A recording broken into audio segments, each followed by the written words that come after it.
Então, com a palavra, o senhor Renan Bonito Pereira.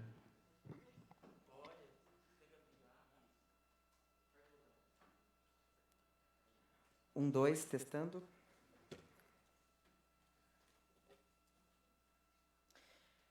Boa noite a todos, a todas e a todos.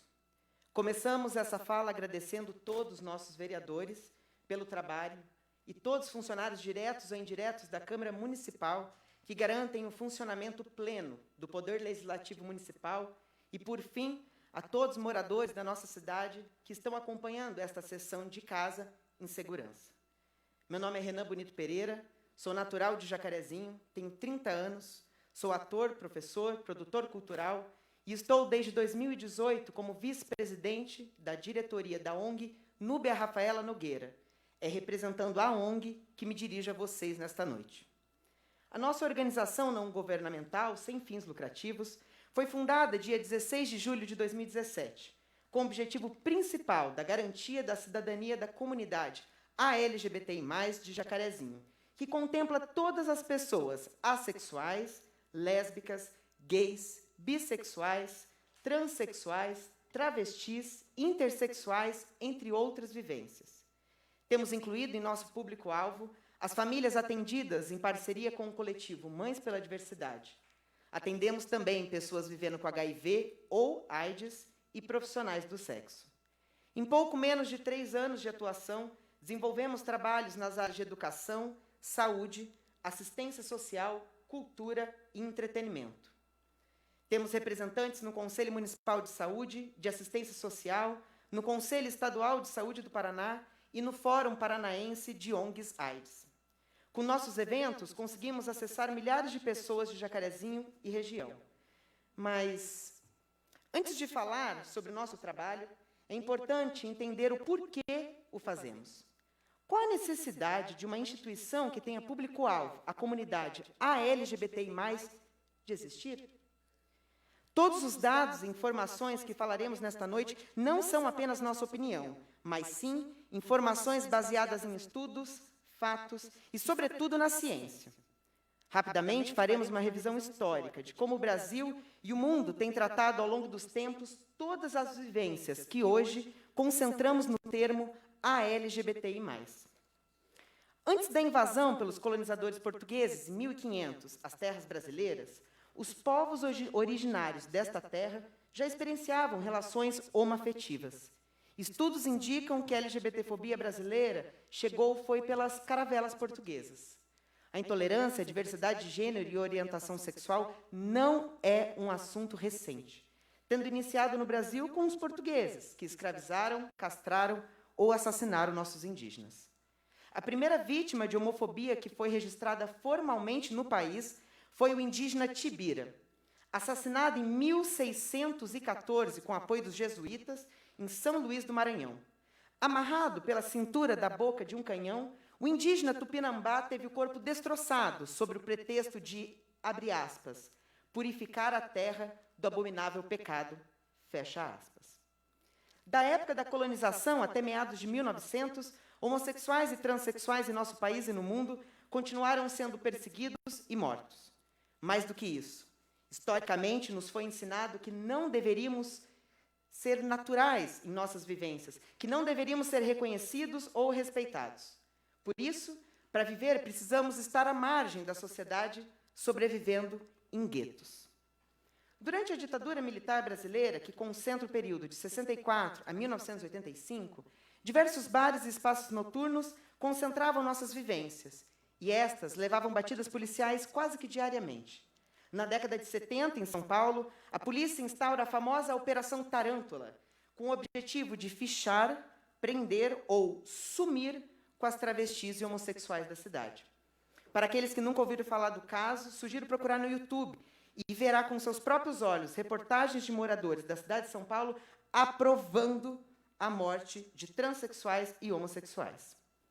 Na época, também foi criado o primeiro jornal direcionado ao público gay, em âmbito nacional, o Lampião da Esquina, que denunciava tais perseguições.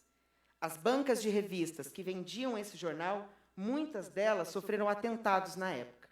esta realidade brasileira nunca foi muito diferente do que acontecia no mundo. A militância, ou seja, o entendimento de que era necessário juntos lutarmos por um mundo menos violento e mais igualitário para todos, ainda estava sendo construído. E a nossa referência de início da militância LGBT+, se dá pela rebelião de Stonewall. Na década de 60, nos Estados Unidos, existiam leis que legitimavam a violência às pessoas LGBT+. Em Nova York, existia um bar chamado Stonewall Inn, um dos nossos guetos, e que diariamente sofriam com batidas policiais, que não só agrediam os presentes, mas também os levavam às delegacias e prisões, e que muitos dos nossos não voltaram de lá.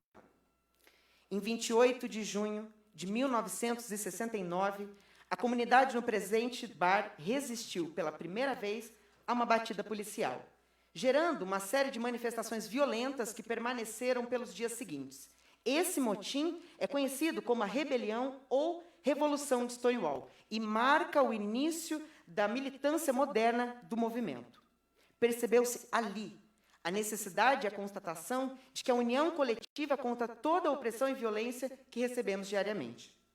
Um ano após, em junho de 1970, ocorreu a primeira parada do orgulho LGBT+, em Nova York, dando início a todas as paradas mundiais, como um evento que, pela primeira vez, travestis, transexuais, gays e lésbicas pudessem ir às ruas, reivindicar a cidadania, mas, sobretudo, poderem circular em segurança pelas ruas da cidade. Hoje, 25 de maio de 2020, podemos dizer que a luta não tem sido em vão. Para citar apenas um exemplo, em 1990, 30 anos atrás, a Organização Mundial da Saúde retirou a vivência homossexual de sua lista de doenças. E, desde então, temos lutado por leis que garantam nossos direitos básicos, principalmente a vida. O Brasil conta hoje com diversos direitos conquistados, como a utilização do nome social de pessoas transexuais ou travestis em todo o sistema de saúde, a retificação de seus nomes em documentos oficiais, a garantia da união estável ou adoção para casais homoafetivos. No último ano, tivemos duas grandes vitórias: a criminalização de toda violência contra a identidade de gênero e orientação sexual, conhecida como LGBTfobia, e a derrubada este mês da restrição que impedia de forma inconstitucional que gays doassem sangue, desperdiçando potencialmente 18 milhões de litros de sangue em um país que tem os seus bancos de sangue costumeiramente vazios. O Brasil tornou-se o 43º país a criminalizar a violência contra nossos corpos, mas, mesmo assim, ainda existe mais de 70 países que possuem leis que garantam a violência e morte através de apedrejamento, por exemplo, contra nossos corpos. Os casos desses países não são muito diferentes de alguns casos ainda atuais em nosso país. Afinal, para aqueles que ainda não sabem, o Brasil hoje é a nação que mais mata pessoas LGBT no mundo. Para se ter um exemplo prático, um brasileiro comum, ao nascer, tem hoje expectativa de vida em torno de 75 anos. Chega a quase 80 em Santa Catarina. Alguém aqui sabe me dizer, ou talvez os internautas, qual a expectativa de vida de uma pessoa transexual ou uma travesti? É menos da metade do que um brasileiro comum. A expectativa de vida de uma travesti ou de uma pessoa transexual no nosso país é de 35 anos. E esse dado não é de 2020, é de muitos anos atrás e que persiste. Então, como que a gente chega a isso? A gente tem que levar em conta tudo o que já foi dito hoje da violência diária e da segregação histórica. Os corpos trans são expulsos pelo preconceito do ambiente escolar, excluídos do mercado de trabalho e mais de 90%, segundo pesquisas, encontram na prostituição uma forma de sobrevivência. Historicamente, as travestis no Brasil são conhecidas como profissionais do sexo, não porque este é o fim delas, mas porque historicamente lhe faltaram oportunidades. Quantas travestis já te atenderam no comércio jacarezinhense? Quantas travestis você já conversou ou vendeu um produto para ela? Uma cidade mais incluída é uma cidade economicamente mais ativa e produtiva. Por isso e por tantos outros motivos, que a existência de uma ONG que garanta a cidadania da comunidade LGBTI+ de Jacarezinho é tão importante. E a luta nunca foi sozinha. Por isso, a gente agradece imensamente todas as instituições e empresários que, desde a nossa fundação, têm trabalhado conosco em nossas ações e eventos, buscando cada vez mais uma Jacarezinho mais justa e igualitária. Agradecemos à Prefeitura Municipal de Jacarezinho, em nome do nosso prefeito, Dr. Sérgio Faria, um exemplo de parceria municipal em nossa instituição, em especial a Secretaria Municipal de Saúde e diversas outras secretarias do município. Também tivemos parcerias com o apoio da OAB Jacarezinho, SESC, SENAC, UEMP, IFPR e tantos outros. Hoje, na ONG, a gente realiza inúmeros serviços, a citar alguns. Atendemos desde uma pessoa, em caso de retificação de nome social, para as manas travestis e pessoas transexuais. A gente realiza atendimento psicológico gratuito para pessoas LGBTI+, com psicólogos voluntários. Assessoria jurídica gratuita para casos no crime de LGBTfobia em nossa cidade. E acolhimento para pessoas diagnosticadas com HIV ou AIDS, incluindo as pessoas heterossexuais. Mas também realizamos formações e eventos pequenos em nossa sede, até cursos e eventos em parceria com profissionais da saúde em nosso município, como as 3 edições do Dezembro Vermelho.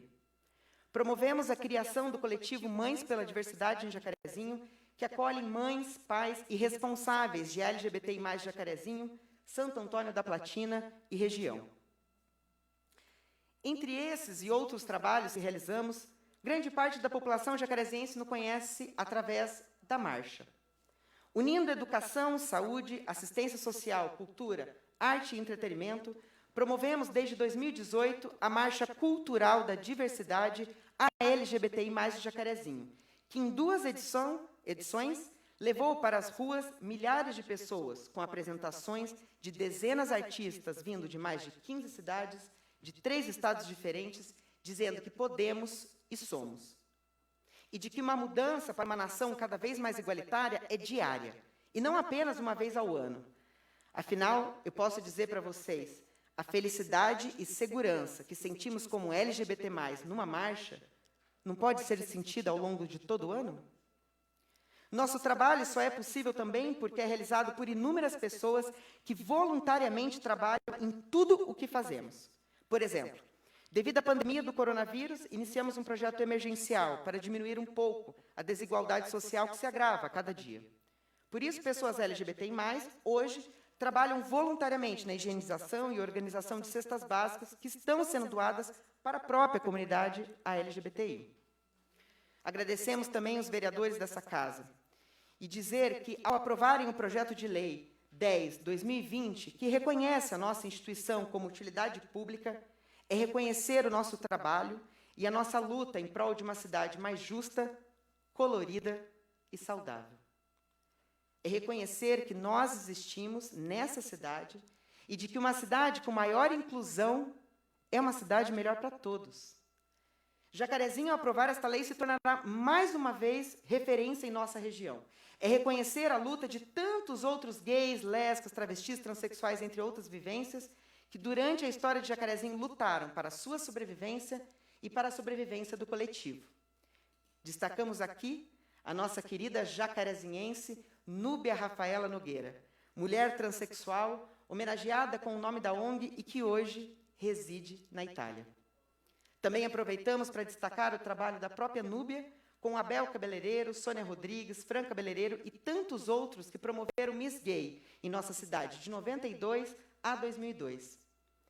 Também deixar registrado o trabalho de todos que estão hoje na diretoria ou que estiveram na sua fundação em 2017. E, por último, em especial ao nosso presidente da ONG, Diego Babinski, que tem lutado há anos por uma Jacarezinho melhor, e todos aqueles que o ajudaram a entrar no movimento social institucionalizado ou tornar este sonho e luta em realidade em nosso município. Obrigado.